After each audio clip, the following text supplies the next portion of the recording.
Cette semaine, c'est au plus haut sommet de l'armée que les décisions se prennent tandis que les scrutins s'enchaînent et se ressemblent, que les uns remanient habilement tout en s'affichant fièrement aux côtés des puissants de ce monde, alors que l'ADN parle et que la violence et la barbarie continuent de semer la guerre, parfois même le chaos et l'incompréhension.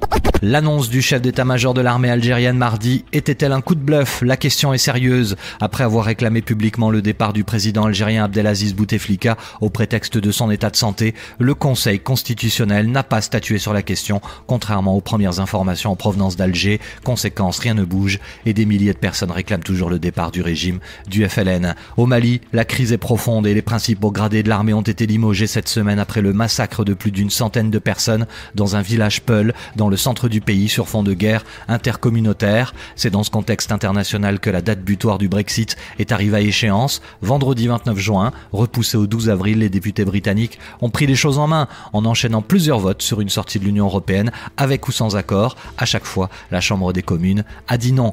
Tandis qu'en France, 3 postes sont à pourvoir au gouvernement. Cette semaine, l'Élysée a procédé à un mini-remaniement en remerciant sa ministre des Affaires européennes Nathalie Loiseau, puis son porte-parole Benjamin Griveaux et son secrétaire d'État au numérique Mounir Majoubi. Emmanuel Macron, lui, jubile. Après avoir signé des milliards d'euros de contrats avec la Chine à l'occasion d'une visite officielle de 2 jours de Xi Jinping en France, Paris a déroulé le tapis rouge au président chinois.